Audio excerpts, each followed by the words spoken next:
Morning students. आज हम class 7 maths chapter 3 data handling आंकड़ों का प्रबंधन के बारे में पढ़ेंगे। इसमें आज हम प्रश्नावली 3.2 करने जा रहे हैं। बच्चों, इस प्रश्नावली में हम बहुलक और माध्यक के बारे में पढ़ेंगे।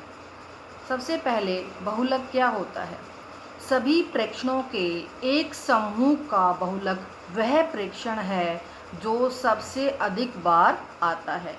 प्रेक्षण मैं बता चुकी हूँ बच्चों, जो हम कोई डाटा इकट्ठा करते हैं, जो उसमें एंट्रीज होती हैं, वो हमारी ऑब्जर्वेशन या प्रेक्षण कहलाती है।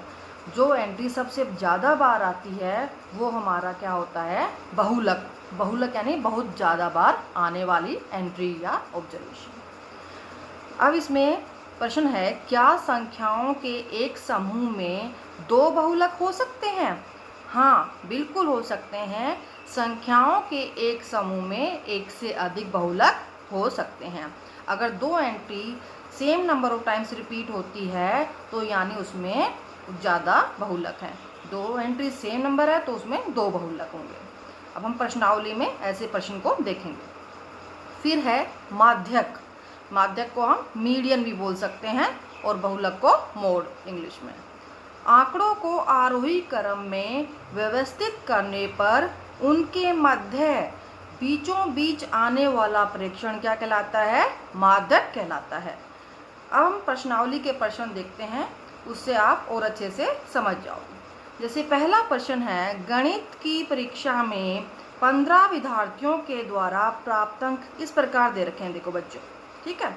अब हमारा सबसे पहला काम क्या है? हम इनको आरोही क्रम में लिखेंगे, यानी असेंडिंग ऑर्डर में लिख लेंगे। सबसे छोटी एंट्री सबसे आगे, इस तरह से बढ़ते क्रम में हम इनको लिख लेंगे। ये ध्यान रखेंगे, ये हमारी 15 एंट्रीज हैं, 15 ऑब्जर्वेशन है, इन्हीं को प्रेक्षण बोलते हैं बच्चों। इनको हमने इस तरह से आरोही क्रम में लिख लिया। जैसे इनको काउंट करना, ये 15 है तो ये भी 15 होनी चाहिए, कोई गलती से छूटे ना। उसके बाद हम यहाँ देख रहे हैं कि यहाँ पर 20 हमारा सबसे ज़्यादा बार आ रहा है। 1 2 3 4, 20 हमारा 4 बार आ रहा है, तो सबसे ज़्यादा बार 20 आ रहा है, तो इसका मतलब यहाँ बहुलक कितना हो गया? 20। अब हमने निकालना है माध्यक। तो माध्यक मेरी सब हमने आरोही क्रम में हम लिख ही चुके हैं, तो सबसे बीच वाला जो हमारी एंट्री होगी वही हमारा माध्यक होगा। तो यहाँ पर हम देख रहे हैं हमारी 15 एंट्री हैं। 15 एक विषम संख्या है, तो सबसे बीच वाली एंट्री यहाँ से हम 7 छोड़ देंगे। 7 संख्या है यहाँ से भी, तो सबसे बीच वाला जो हमारा नंबर ये है 20 है, तो माध्यक हमारा कितना आ गया? 20। इस प्रश्न में बहुलक भी 20 आया है और माध्यक भी 20 आया है, तो इस प्रकार यहाँ पर बहुलक और माध्यक क्या है? समान है इस प्रश्न में।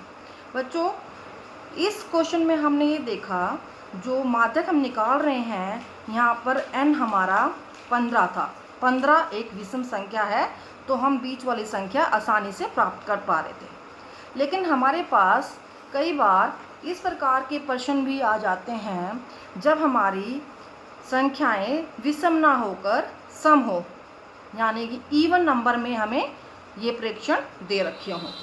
उस स्थिति में हम प्रश्न को कैसे हल करेंगे? तो वहाँ पर जहाँ सब प्रेक्षणों की संख्या सम है, हम सबसे पहले वही आरोही क्रम में लिखेंगे, प्रोसीजर सेम रहेगा। यहाँ पर हम देखेंगे, यहाँ पर हमने प्रेक्षणों की संख्या कितनी ली है? 10 ली है। तो बच्चों, तो 4 यहाँ से छोड़ दी, 4 यहाँ से, बीच में 2 एंट्री आ गई। अब इन 2 एंट्रीज में से कौन सा माध्यक होगा?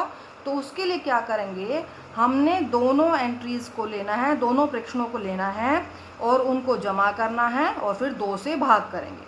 हमने 52 और 68 को जोड़ा 120/2 यानी 60, यानी इस प्रश्न में जो माध्यक हमारा आया है 60 आया।